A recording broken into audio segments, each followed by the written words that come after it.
What if the greatest villain in the Transformers multiverse wasn't a conqueror, but a certainty? Most villains want something: power, vengeance, order, but Unicron doesn't want. He is. He is the depth of story, the eraser of meaning. He doesn't appear when evil wins.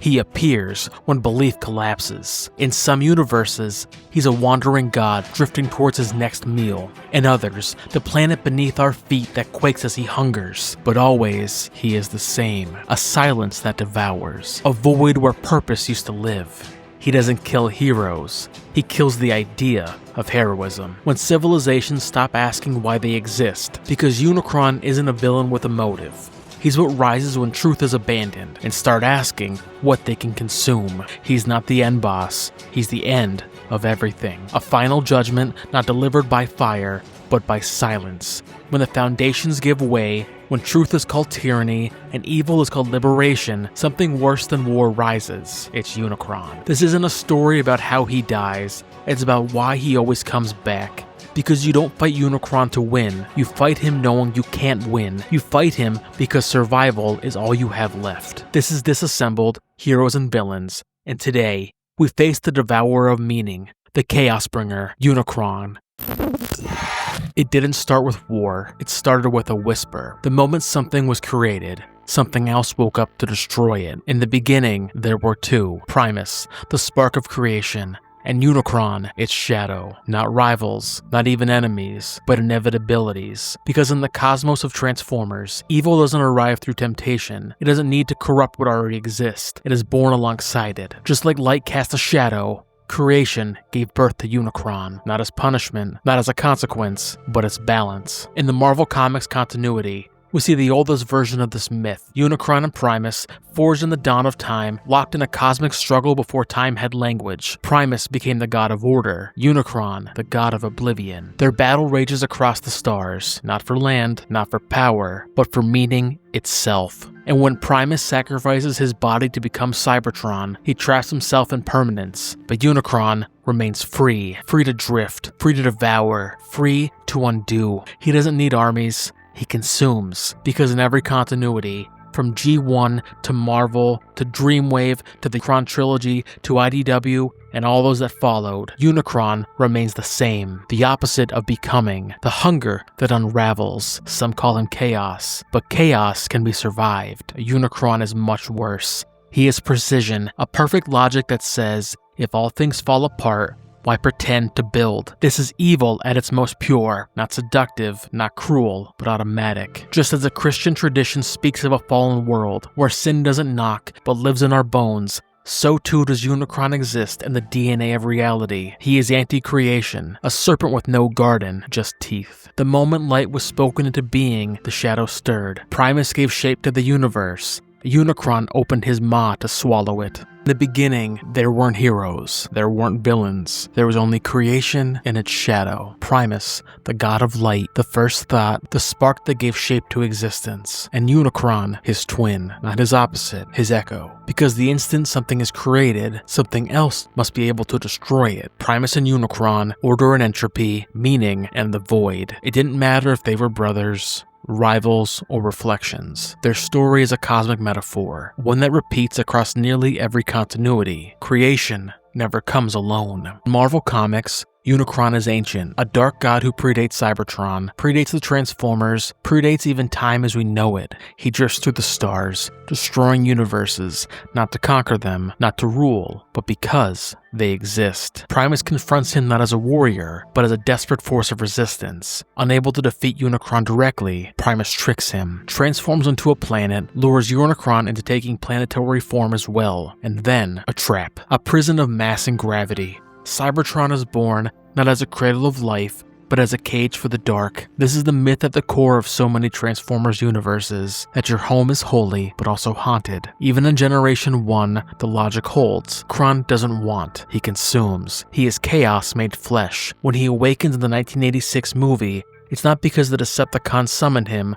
or because Optimus failed. He simply was, just waiting to stir. A dead moon, a scream, a bite, and suddenly, everything the Autobots and Decepticons ever fought for means nothing. Because Unicron doesn't care who wins, he only cares that it ends. And this is what makes him unlike any other villain. Megatron wants power. Starscream wants validation. Even the Fallen, in some universes, wants revenge. But Unicron wants nothing, and so he cannot be bargained with. He is the collapse of purpose itself. In many ways, this mirrors one of the most frightening concepts in Christian theology. Not Satan as a tempter, but evil, condition, original sin.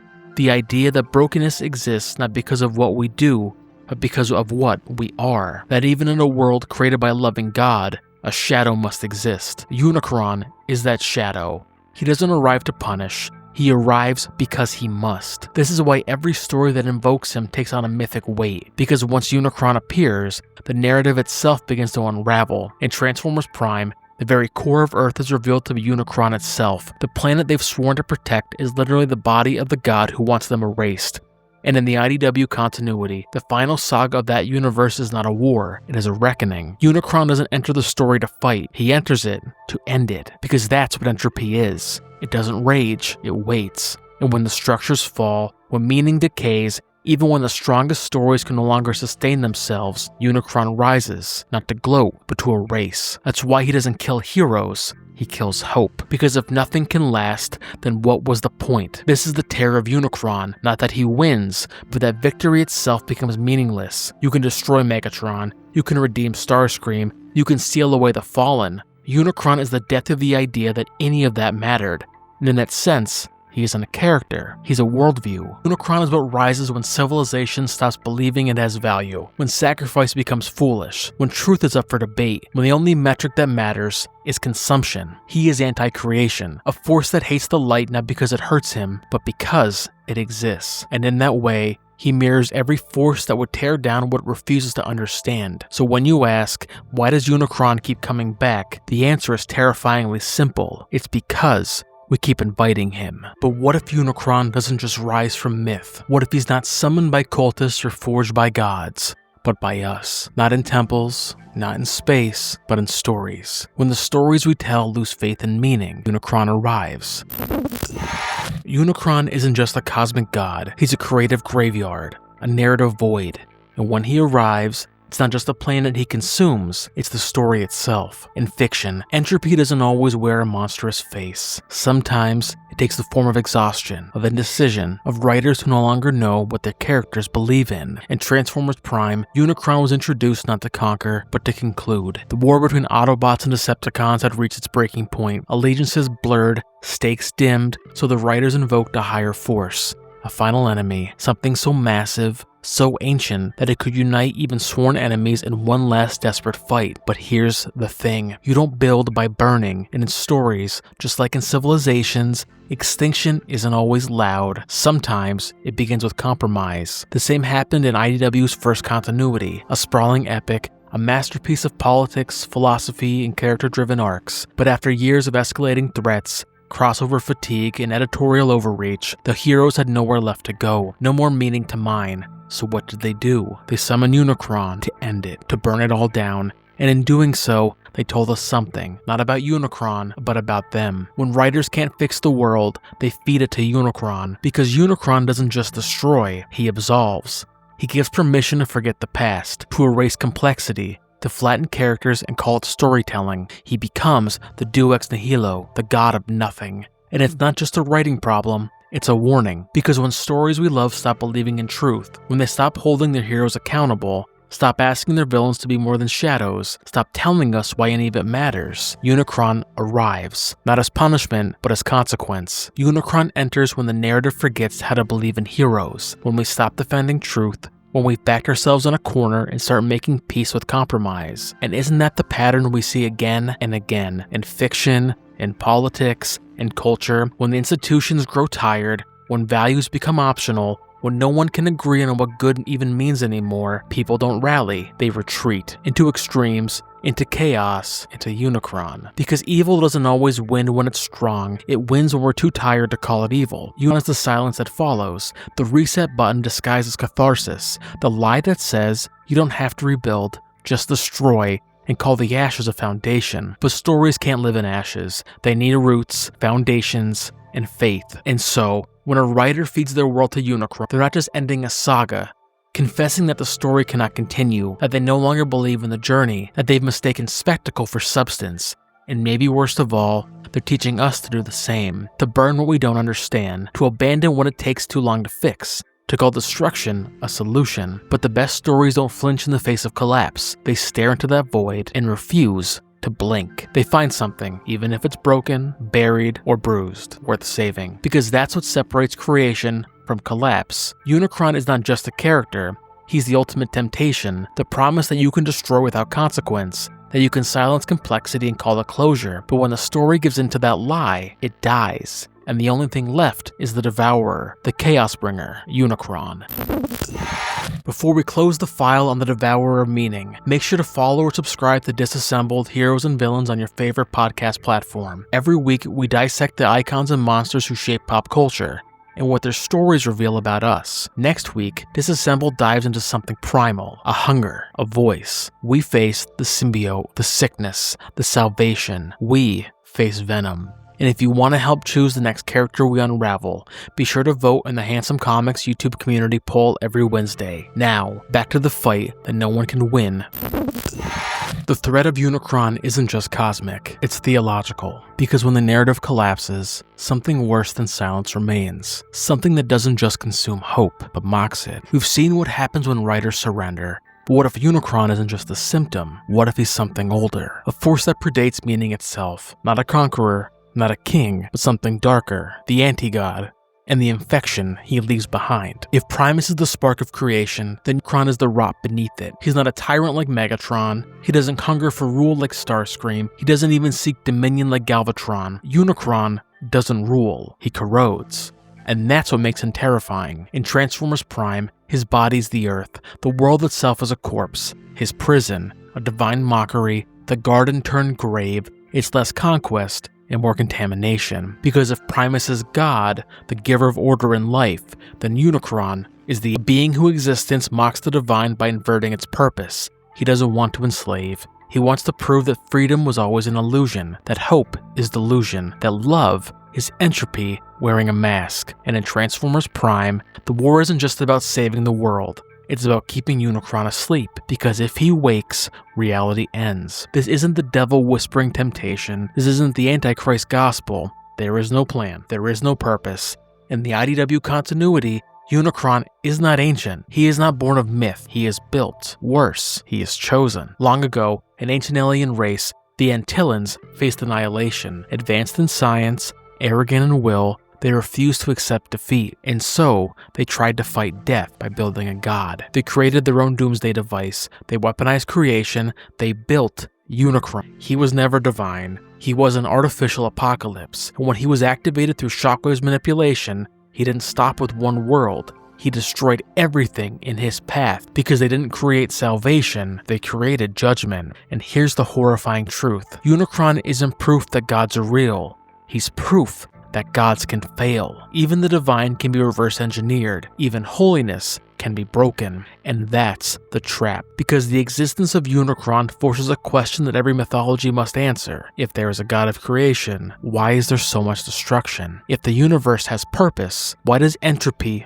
always win? And in that silence, Unicron speaks, not in temptation, but in certainty. He doesn't lie like the devil. He doesn't need to. He is the truth of decay, the truth we try to bury in religion, in ritual, in story. And that's why he's more dangerous than any villain, because unlike Galvatron, he doesn't seek power. Unlike Megatron, he doesn't seek to be obeyed. Unlike Shockwave, he doesn't believe in logic. He believes in nothing. Unicron is not evil in the way we understand it. He is not wrathful. He is not cruel. He is indifferent. He is what remains when hope burns out. In every continuity, he arrives when the universe is at its weakest, when heroes are fractured, when truth has faded. He does not invade, he emerges. He is the rot that grows in silence. He is the grave beneath the altar, and that's the real horror. Because when Primus creates to give life meaning, Unicron exists to prove that meaning itself is a lie, that faith is myth-making, that destiny is programming, that love, sacrifice, heroism, tricks of the spark. And he wants you to see the truth,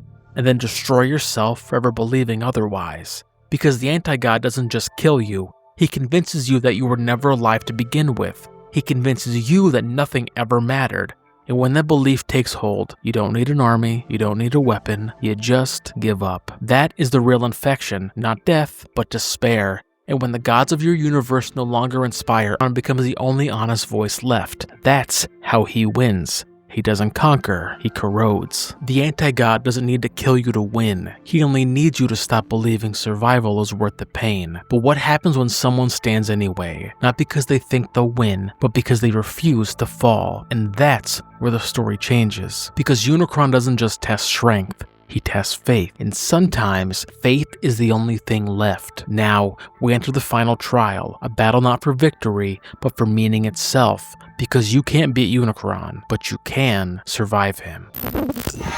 What if the ultimate victory was simply not giving up? Unicron cannot be reasoned with, he cannot be tamed, he cannot even be truly destroyed. He is entropy incarnate, a force so vast, so eternal, that fighting him is like throwing fists at the heat death of the universe, and yet they fight. In Transformers the movie, it's not Optimus who stands at the end, it's Hot Rod, an untested soldier, young and uncertain, who unlocks the Matrix not by brute force, but because it is his purpose.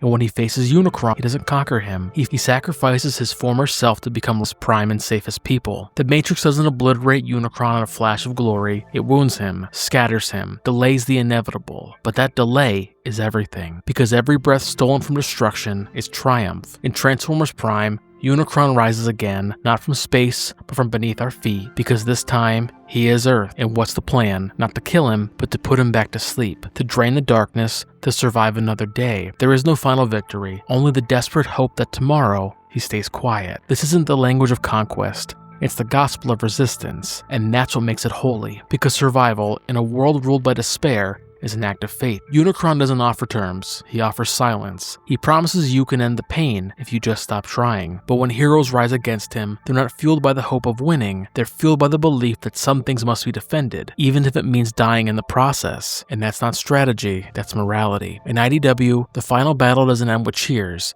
it ends with grief, with worlds broken, with legends dead, but still, they fought. They bought one more moment of light, even knowing it might be the last, because that's what real heroism is, isn't it? Not the thrill of victory, but the courage to stand in the face of obliteration and say, you will not have me. You may break my body, you may swallow my home, but you will not touch my spark. In the Unicron trilogy, that courage is tested across generations. In Armada, he tries to devour worlds. In Energon, he returns his infection. By Cybertron, he's no longer physical, but a black hole. The fear he sowed still guides the war, and that's the horror of Unicron. You might survive him, but you may never escape him. In every Unicron story, the lesson is never we beat him, it's we survived him, for now. Because Unicron always returns, but so do the ones who refuse to yield. And maybe that's the point. Maybe it was never about winning. Maybe the Matrix doesn't destroy Unicron because it can't. Maybe it only shields us long enough to remember who we are. Because the void cannot take your soul unless you give it away. And survival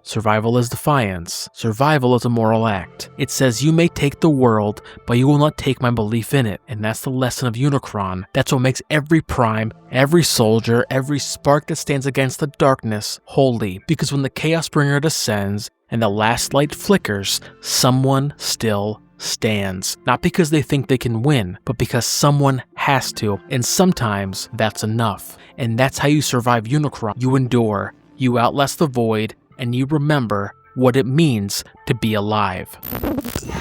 You survived, you outlasted the void, you remembered who you were when the stars went dark. But here's the part no one wants to hear. It's not over. Because Unicron doesn't end. He doesn't die in some final blaze of glory. He doesn't vanish with the last note of the hero's anthem. He waits. Because Unicron isn't a monster you defeat. He's a cycle, a loop, a failure of memory that becomes a failure of courage. And every time we forget what it cost to survive him, he returns. Unicron doesn't stay gone, because he's not a villain you can kill. He's a consequence, and consequences always return. In Transformers the movie, he is seemingly destroyed by the Matrix. His head drifts through space, a broken god silenced at last. But in the Headmaster series, that silence is temporary. His consciousness persists. His return is inevitable, because Unicron doesn't just live in metal and wire, he lives in neglect. He lives in the arrogance of thinking evil was ever truly defeated, and in every continuity, he comes back. In Transformers Cybertron, Unicron's body is gone, but his influence remains. The fear he created becomes the blueprint for future war. Entire generations fight in his shadow. They don't even know he's the reason, but they're still living in his wake. In the Bayverse, his presence is quiet, but more disturbing because of it. There's no apocalyptic arrival, no dark god from the stars, because the Earth itself is Unicron, buried beneath our feet, growing in silence. And though he's never unleashed, the mere suggestion of him haunts the narrative, because that's what makes him even more than a final boss. He's the system crash at the end of the universe.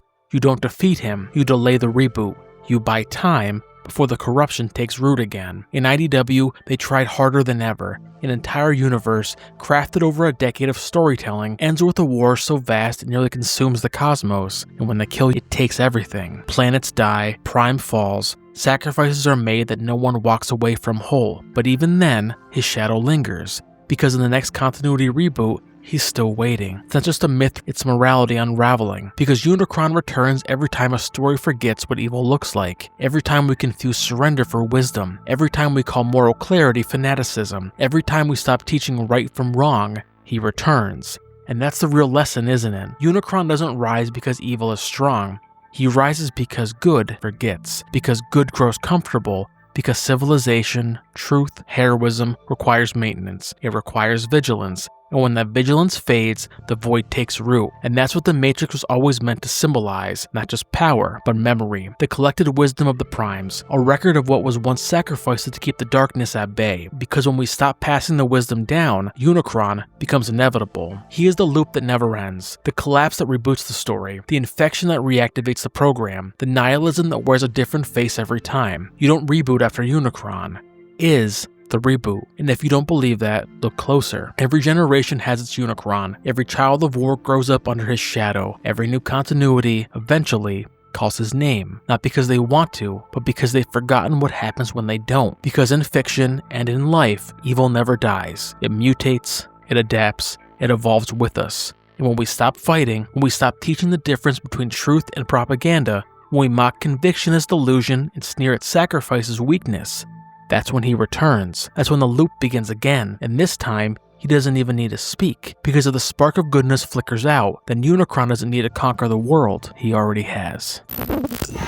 Thanks for joining us on this journey into the terrifying tale of the Chaos Bringer. Unicron is terrifying. Not because he's powerful. Not because he can devour planets or bend gods to his will. No. The true horror of Unicron is far simpler. It's the whisper he leaves behind. That nothing you do matters. That every battle is temporary. Every victory, pointless. Every sacrifice, forgotten. He is the god of erasure. Not just of worlds, but of meaning. And when he descends, when the sky blackens and the Matrix flickers, what he really threatens to destroy isn't Cybertron, it's hope. We live in a world that flatters nihilism, where meaning is mocked, where faith is seen as weakness, where virtue is a costume and truth is a punchline. Unicron doesn't rise because evil triumphs, he rises because meaning falters. And when nothing matters, he doesn't need to conquer you, he's already won. But here's the truth no one tells you. Unicron cannot be truly killed, because what he represents, entropy, despair, anti-meaning, can never be permanently defeated. It will always return, but so can we. Because the final act of resistance isn't to win, it's to stand, to believe anyway, to fight anyway,